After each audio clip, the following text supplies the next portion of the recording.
Bonjour et bienvenue à Vie de foi. Cette semaine, nous recevons dans les studios le pasteur Yanis Gauthier qui nous vient de la France. Bonjour et bienvenue. Bonjour Joël, bonjour Franck. Bonjour, ça va bien? Très bien. Oui. Gloire à Dieu, nous sommes bénis, nous passons du bon temps dans la parole de Dieu. On parle du rejet cette semaine et comment Dieu peut nous libérer du rejet, nous guérir et nous donner une belle destinée. Et c'est merveilleux, c'est ça que tu as vécu. En fait, Dieu t'a libéré, Dieu t'a guéri. Et aujourd'hui, on va répondre à une question. Est-ce que nous sommes une erreur? Est-ce que Dieu fait des erreurs, frère Gauthier? Je commence un petit peu par Dieu ne fait jamais d'erreur. Tout ce que Dieu est fait est parfait. Bon, voilà, ça commence comme ça. On est d'accord. On est d'accord? Oui, on est peut d'accord. aller plus loin alors. Amen. Et aussi, Franck Poulain est avec nous aujourd'hui. Oui. Bonjour, Franck. Allô, allô. Donc, je t'invite à nous partager ce que Dieu a vraiment déposé sur ton cœur concernant ce sujet. Juste pour un peu illustrer le fait que Dieu ne fait jamais d'erreur, il y a un texte dans Jean 9, versets 1 à 3, question d'un aveugle de naissance. Et puis, les disciples du Seigneur vont l'interroger, ils vont chercher à savoir, mais pourquoi il est dans cet état? Qu'est-ce qu'il a fait? Est-ce que c'est à cause d'un péché de ses parents? Il cherche une cause à effet. Ouais. Et Jésus va dire, non, c'est uniquement pour qu'en lui, tous puissent voir ce que Dieu est capable de faire. Mhm. Et je crois qu'il y a, je dis souvent, il y a des choses qu'on ne choisit pas. On ne choisit pas de naître dans un foyer chaotique où on ne choisit pas d'être rejeté par ses parents, de ne pas être aimé par ses parents. Ces choses-là, elles sont comme imposées. C'est pas, on ne décide pas de ça. Mais il y a une chose qui est certaine. En chaque individu qui se tourne vers le Seigneur, il y a une porte à la manifestation de la gloire de Dieu. La Bible dit que Dieu retire du fumier l'indigent pour le faire asseoir avec les grands. Amen. Vous savez, souvent, les chrétiens se posent des questions théologiques. On se pose des questions. Puis j'aime comment Jésus a répondu. Jésus a répondu, ce n'est pas que lui ou ses parents aient péché, mais, dans Louis II, on a rajouté 2 mots. C'est afin que les œuvres de Dieu soient manifestées en lui. Mais en fait, les 2 mots, il faut les supprimer parce que ce n'est pas dans le texte original. Le texte nous dit plutôt, Jésus a dit, ce n'est pas que lui ou ses parents aient péché, mais que les œuvres de Dieu soient manifestes en lui. En fait, ce que Jésus était concerné ici, ce n'est pas en fait de répondre aux questions théologiques. Des fois, nous, on a nos questions, mais Jésus voulait juste dire, peu importe, que la gloire de Dieu se manifeste en lui. C'est ça que Dieu veut. Et des fois, on se pose des questions, mais pourquoi ça m'arrive? Pourquoi ceci? Pourquoi cela? Et des fois, Dieu ne nous dira pas le pourquoi. Des fois, il y a des mystères, on laisse entre les mains de Dieu, on dit, Seigneur, je ne comprends pas, mais que la gloire de Dieu se manifeste dans ma vie. Et c'est ça qu'on devrait voir aujourd'hui. Et refuser le mensonge, en fait, que nous sommes une erreur. Dieu ne fait pas d'erreur. Si nous sommes là aujourd'hui, Dieu avait déjà des projets de paix pour notre vie. Même avant qu'on existe, on peut voir même dans Jérémie, chapitre 1 au verset 5, j'aime beaucoup ce texte-là qui nous dit « La parole de l'Éternel me fait adresser en ces mots, avant que je t'ai formé dans le ventre de ta mère, je te connaissais. Et avant que tu sois sorti de son sein, je t'avais consacré, je t'avais établi prophète des nations. » Donc ça, c'est vraiment une consolation pour nous. Peu importe ce qu'on peut vivre, Dieu connaît tout à l'avance, Dieu a un plan pour notre vie, il a une destinée pour notre vie. Dieu ne fait pas d'erreur. Donc je suis d'accord avec toi, Yanis. Si je suis sur la terre, c'est parce qu'il l'a voulu. Amen. Moi, c'est armé de cette conviction que je prêche l'Évangile. J'ai cette conviction qui m'anime et j'essaye de la transmettre. Si vous êtes là, c'est parce que Dieu l'a voulu. Vous êtes quelqu'un aux yeux de Dieu. Je me souviens de ce jour où je suis au mois de décembre dans une prison de femmes. Une des prisons les plus sévères de la région parisienne. Et l'administration pénitentiaire avait permis aux enfants de venir offrir des cadeaux de Noël à leur maman. Wow. Et j'ai devant moi des femmes qui sont complètement dévastées. Ça a duré un temps, elles se retrouvent seules dans la prison, là, loin de leurs enfants pendant les fêtes de Noël. J'ai des femmes qui sont dévastées. Puis je partage mon témoignage. Et à un moment donné, je sens l'Esprit de Dieu m'arrêter et je dis à ces femmes qui sont là, qui sont présentes, je leur dis, vous savez, moi, dans ma cellule, je n'avais pas de miroir. Il n'y avait pas de miroir. Pareil. Pas de miroir. Pourquoi? Parce que je ne pouvais pas me regarder dans une glace. À chaque fois que je me regardais dans une glace, je me dégoûtais.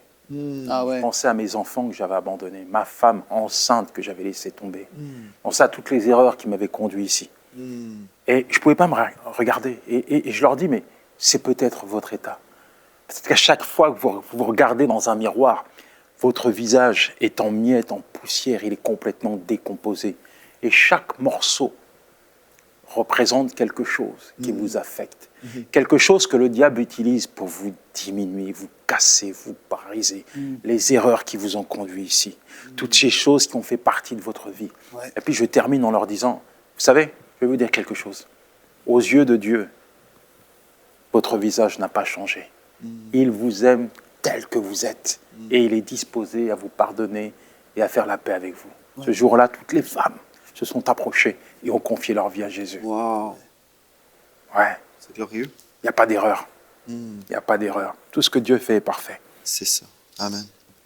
Pour aller un petit peu plus loin, je choisis un texte qui, là encore, est très parlant. C'est un lépreux. Dans Marc 1, versets 40 à 42. Il est dit, un lépreux vint à lui, et se jetant à genoux, il lui dit d'un ton suppliant, « Si tu le veux, tu peux me rendre pur. » Jésus, ému de compassion, étendit la main, le toucha et dit, « Je le veux, sois pur. » Aussitôt, la lèpre le quitta, et il fut purifié. Oui, c'est ça. Terrible, la lèpre. La lèpre, à cette époque, était considérée par les Juifs non comme une maladie, mais comme une malédiction. D'ailleurs, il y a un proverbe juif qui dit « Puisque Dieu frappe quelqu'un de la lèpre, il n'y a que Dieu qui puisse l'enlever. » Non seulement on enfermait un lépreux dans cette idée qu'il avait été maudit et frappé par Dieu, mais ensuite, on le déclassait. Un lépreux n'a pas le droit d'entrer en contact avec la population. Terrible. Pas le droit de rentrer dans une synagogue pour offrir une offrande.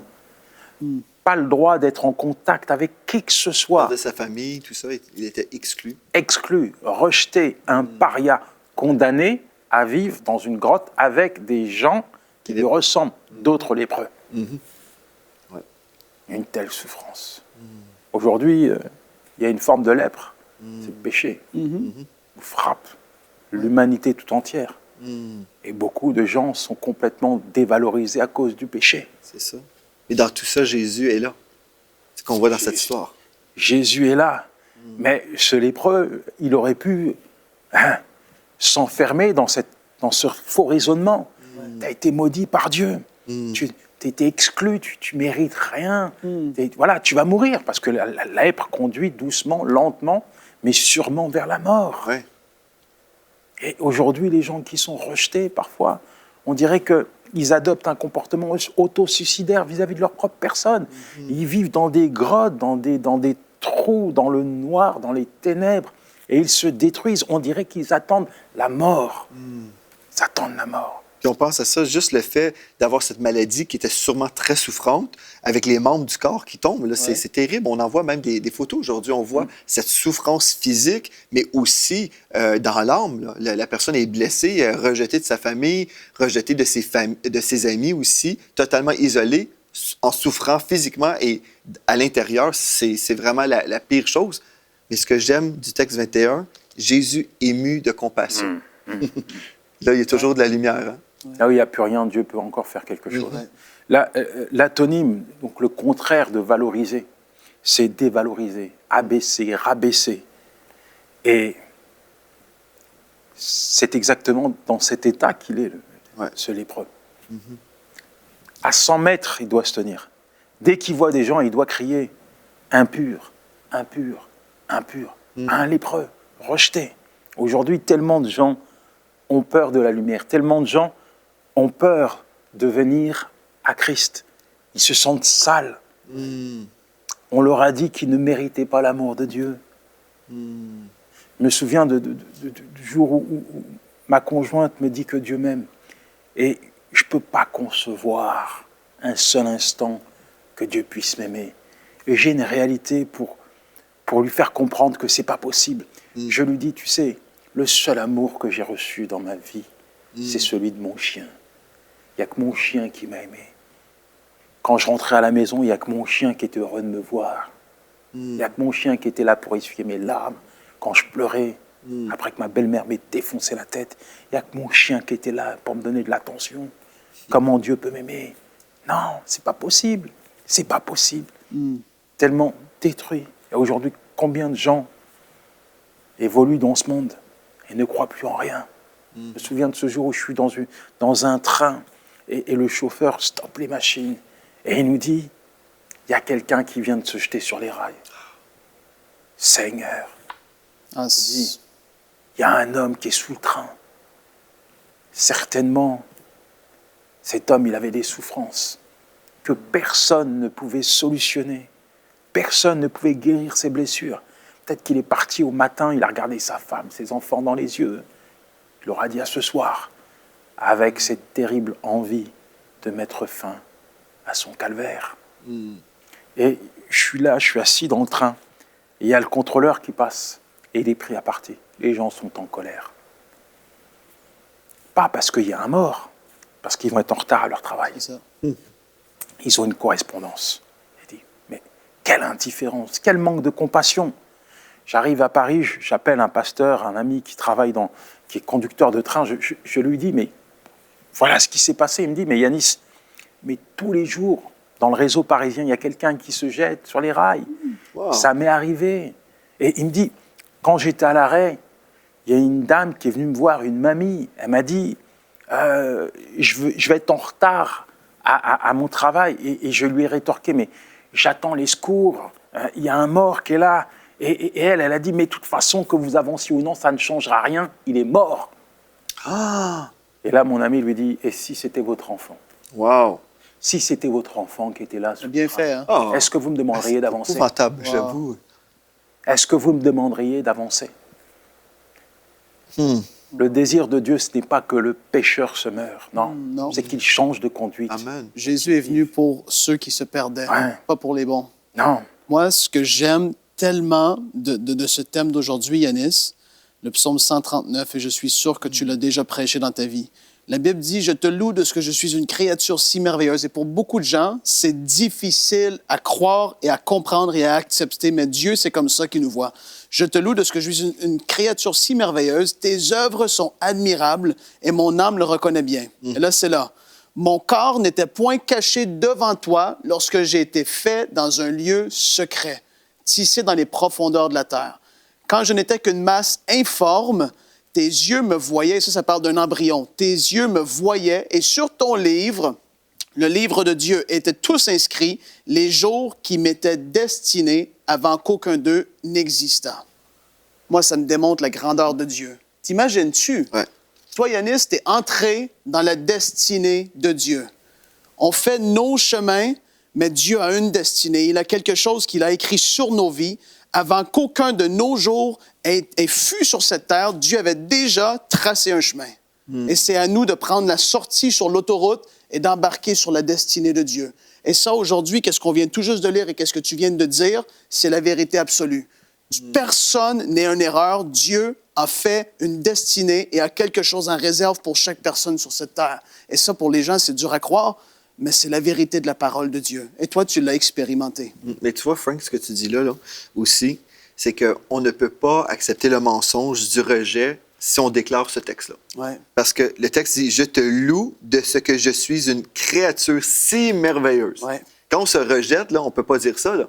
On va dire le contraire. C'est vrai. Je suis un moins que rien. Bref, on va dire toutes sortes de choses à notre sujet. Mais ici, on réalise ce que Dieu veut pour nous. Et l'autre fois, je pensais au texte où Jésus a dit on doit aimer notre prochain comme nous-mêmes. Mais on doit souligner comme nous-mêmes. On doit aimer notre prochain comme nous-mêmes. Comme on va s'aimer. Mais si on se déteste, on va détester notre prochain. Si on se rejette personnellement, on va rejeter notre prochain aussi. C'est que là, l'autre fois, je priais puis je disais Seigneur, j'ai eu cette révélation, je dois m'aimer, mais sans être arrogant. Mais nous, les chrétiens, on a du mal à s'aimer. On pense, oui, il faut aimer notre prochain. On a lu ce texte-là, on a cru que c'était bon pour les autres. Oui, je dois aimer mon prochain. Mais comme nous-mêmes. Mais ça veut dire que je dois m'aimer. Mais si je m'aime, je vais être arrogant. Je dois me détester, non? Non, Dieu ne veut pas qu'on se déteste. Dieu veut qu'on s'aime. Et là, je disais, mais ça, si vraiment j'étais dans mon temps de prière, puis je disais, mais comment est-ce que je peux m'aimer, moi? Et là, j'ai pensé, ce que j'aime de moi, c'est que je suis un enfant de Dieu. C'est ça que j'aime de moi-même. C'est pas parce que je suis ceci ou cela dans la vie, c'est parce que je suis un enfant de Dieu et tout remonte encore à Dieu. C'est toujours, Dieu est toujours notre source en toutes choses. Et puis, je te loue de ce que je suis une créature si merveilleuse. Est-ce qu'on peut se regarder dans le miroir et dire ça le matin qu'on se prépare, qu'on se brosse les dents?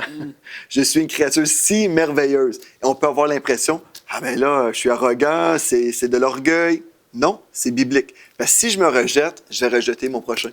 C'est quelque chose de puissant. Ça. On doit réaliser que Dieu nous appelle à aimer, oui, Dieu, à aimer notre prochain.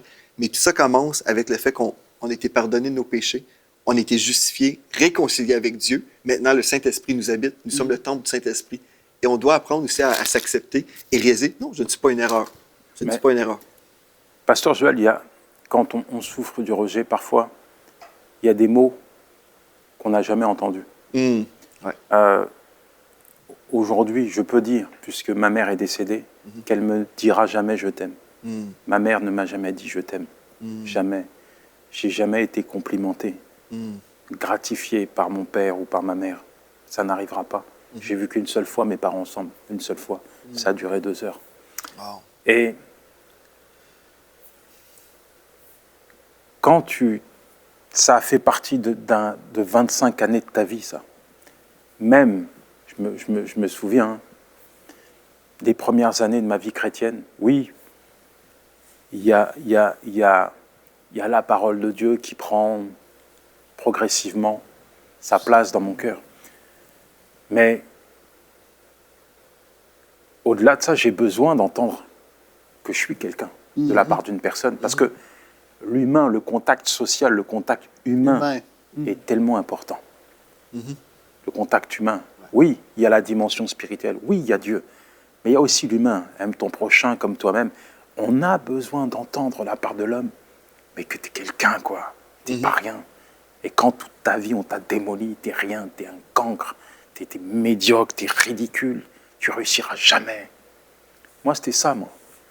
Et quand je voyais la réussite de Dieu, c'est-à-dire mes enfants, que j'avais un travail, que j'en avais fini avec la drogue, etc., je me disais, je ne mérite pas. Je ne mérite pas. Je suis indigne. Je suis pas un père. Je suis pas un bon père. Je ne mérite pas tout ça. Ouais. Et puis j'ai ma femme qui est là, à mes côtés, et qui me dit, t'es mon mari, t'es l'homme que Dieu a mis à mes côtés, t'es le père de mes enfants. Moi, je t'aime. T'es quelqu'un. T'es pas rien. Vas-y, tu vas y arriver. Waouh. On a besoin. Ouais. On a besoin. On a besoin. Et ce qu'on va faire aujourd'hui, il y a des gens là, à la maison qui n'entendront peut-être pas leurs parents, comme tu viens d'expliquer, parce qu'ils sont partis. Et ce qu'on va faire aujourd'hui, à la fin de ce temps ensemble, on va renverser les paroles de malédiction et on va vous bénir. On va déclarer sur vous la vérité de la parole de Dieu, que vous êtes aimés. J'aimerais ça qu'on prenne ce temps-là. Vraiment, on va renverser les paroles de malédiction que vous avez crues et on va vous bénir dans le nom de Jésus. Donc, déjà, préparez votre cœur. C'est important, ça, parce que nous sommes ce contact humain en ce moment. Amen. Un lépreux vint à Jésus. Oui. Il est venu à Jésus. Oui. Oui. Hein? Il n'aurait pas dû venir. On lui a dit qu'il était interdit de rentrer en contact avec les gens. Il risque la mort, là. Il risque d'être lapidé, mais il vient à Jésus. Waouh! Waouh! Moi, c'est juste extra. Ouais. Non seulement il vient à Jésus, mais Jésus ne s'enfuit pas. Jésus a dû rester seul avec lui, face à face. Parce que le lépreux, il fait peur à tout le monde. S'il touche, il te contamine. Mais Jésus va le toucher. Ouais. Le pur va toucher l'impur. Ouais. Waouh, si tu le veux. Malgré qu'il fait l'effort, il a tellement été démoli psychologiquement qu'il conditionne sa guérison. Pourtant, il a dû entendre parler de Jésus. Des miracles, des signes, des prodiges. Ouais. Mais il met quand même le si. Ouais. Si tu le veux. Parfois, c'est la petite lettre qui fait la différence. Si. Ouais, si tu le veux, tu peux rester à ta place. Si tu écoutes le diable, bah, tu vas rester longtemps loin de Dieu. Si tu le veux, tu peux me rendre pur. Bien sûr que Jésus le veut. Ouais. Il est venu pour les malades. C'est ça qu'il a dit. Je le veux, je le veux. Sois pur. Waouh! Le mort revient à la vie. Amen. Toute une vie changée. Une résurrection. Ouais. Une guérison totale. Aussitôt, la lèpre le quitta et il fut purifié. Aussitôt. Une rencontre avec Jésus change toute une vie. Ouais. Aussitôt. Aussitôt qu'on rencontre Jésus, toute notre vie change. Et non seulement la maladie le quitte, mais je suis sûr que sa mentalité a dû être ressuscitée, restaurée. Wow. Waouh! Il a dû voir la vie d'une autre manière, nouvel avenir pour lui, Ouais. avec Christ. Mais c'est ça que témoin Dieu veut vivant de la faire grâce. aujourd'hui, là. C'est ça que Dieu veut faire aujourd'hui. Je sais qu'il y a plusieurs personnes qui ont cru pendant des années. Moi, je suis une erreur. Peut-être vous êtes le résultat d'un viol, bref, du péché. Vous avez eu toutes sortes de mentalités, des croyances. Et peut-être aujourd'hui, vous êtes là et vous vous dites, est-ce que c'est vrai que je ne suis pas une erreur? Peut-être juste l'idée, même la question, vous trouble. Peut-être, est-ce que c'est possible? Est-ce que j'ose peut-être croire autre chose aujourd'hui? Parce que toute ma vie a été tissée autour de ce mensonge, de cette identité-là. Mais Dieu aujourd'hui vous dit, non, vous n'êtes pas une erreur. En fait, Dieu vous avait planifié.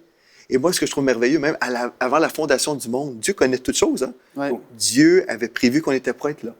Et peu importe le chemin, il y a des chemins qui ne sont pas selon le cœur de Dieu. Mais le résultat, vous êtes là. Et puis Dieu a une destinée pour votre vie. Et Dieu vous aime. Vous devez vraiment croire ça aujourd'hui. Dieu vous aime. Et puis, gloire à Dieu, on va le déclarer dans quelques instants. Il y a Philémon 1,10 où il est question de Onésime Ouais. et le serviteur inutile, l'esclave qui s'enfuit de la maison de son maître, Philémon qui se retrouve dans une prison. Bien parler de prison. À Rome, les épîtres de la captivité. Et il fait une rencontre. Quand il arrive à Rome, il n'a pas de chance, attends. Non seulement c'est un esclave, on lui a dit toute sa vie que c'était un bon à rien, inutile, il se retrouve en prison. Il a dit, ah, non, là, il y a un problème. Le malheur me poursuit. Ouais. Mais il rencontre l'apôtre de la grâce.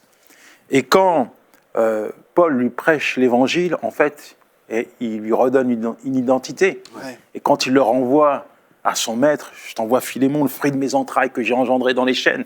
Auparavant, il t'était inutile. Mais maintenant, il est utile. D'ailleurs, Onésime, ça veut dire utile. C'est juste extraordinaire de voir ce que Dieu fait. Ouais. Dieu change la donne. Dieu change la donne. Il y avait une fille dans une réunion d'évangélisation à la sortie que je vois qui est en train de pleurer.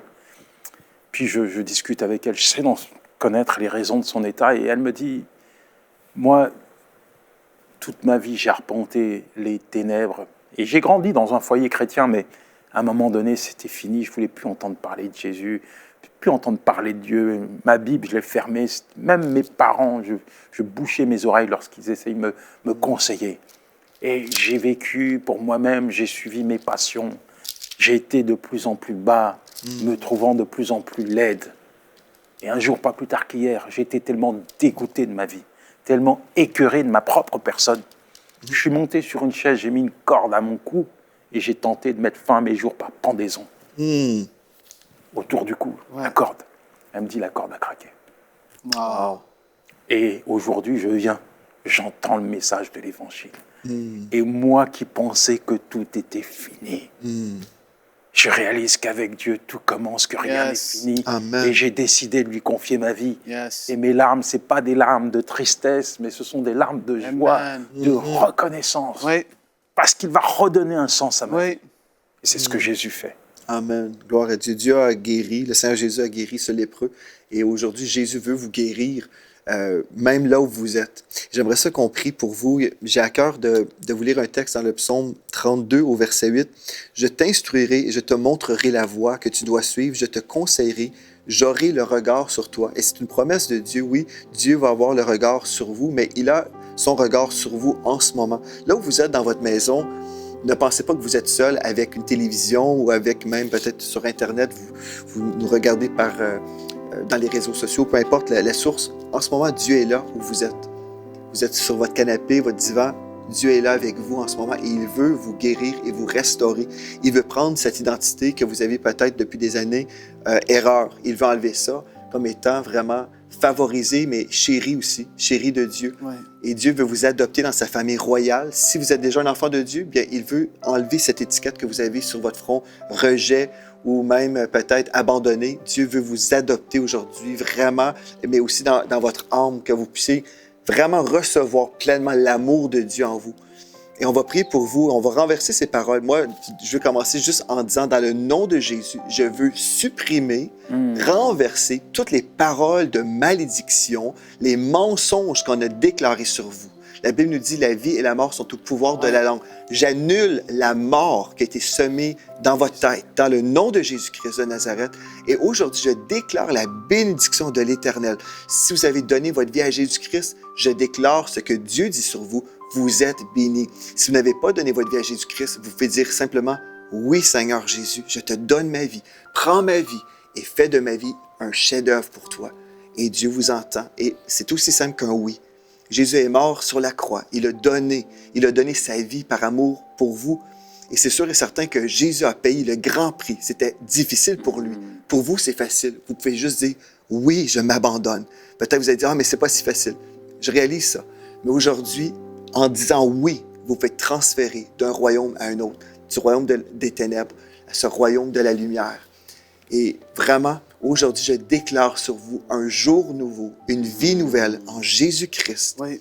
Et je déclare aussi que ce voile qui était sur vos yeux pendant des années, où vous avez vu autre chose que la volonté de Dieu, vous avez cru des mensonges, ce voile est enlevé. Et je déclare maintenant que vos yeux spirituels peuvent voir la splendeur de l'Évangile, cette bonne nouvelle en Jésus-Christ qui vous libère. Vous connaîtrez la vérité et la vérité vous affranchira.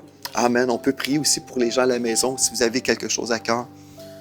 Père, je veux juste te remercier pour les personnes qui sont là, qui nous suivent.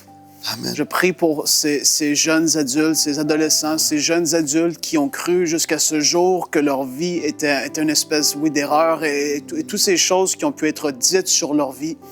Je me dresse contre tout esprit méchant qui aurait pu oppresser, qui a un esprit de mort, de suicide, qui voudrait s'attacher à vous au nom de Jésus.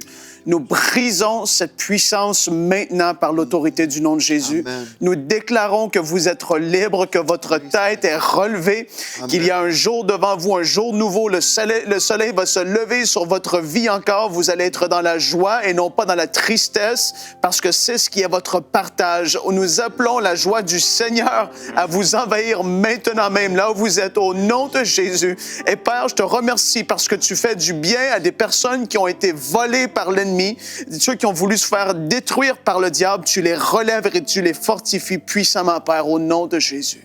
Alléluia. Merci, Seigneur. Amen. Gloire à Dieu. Merci, Père de gloire, parce que tu as encore parlé aujourd'hui Oui, c'est au cœur de ceux qui sont en souffrance. Toi, tu acceptes, Seigneur, tu ne juges pas, tu ne condamnes pas, mais tu sauves. Merci, Père, parce qu'aujourd'hui encore, tu relèves la tête, Seigneur, de ceux Merci, qui ont Seigneur. marché avec des fardeaux, Yes, yes. qui ont été brisés, Seigneur, qui ont été détruits, rejetés. Alléluia. Dieu de gloire, merci, parce que tu les reconstruis, tu les guéris, tu les restaures. Oui, s'approcher de toi, c'est passer des ténèbres à la lumière, de la mort à la vie, Seigneur, de l'esclavage à la liberté. Tu es celui qui affranchit. Amen. Amen. Oh, toute forme de douleur, détruis toute forme de joug, apporte ta paix.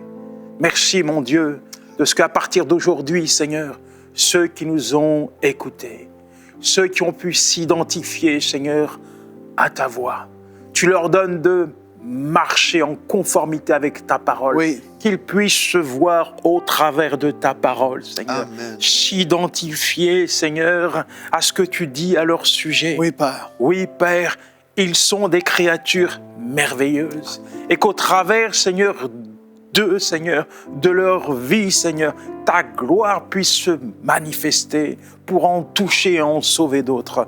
Merci, mon Dieu. Gloire à Dieu. Merci, mon Seigneur roi. Dieu. Amen. Nous croyons que c'est un jour de victoire pour vous, Amen. un jour de guérison. Alléluia. Merci d'avoir été à l'émission avec nous et merci à vous. D'ici à demain, soyez richement bénis.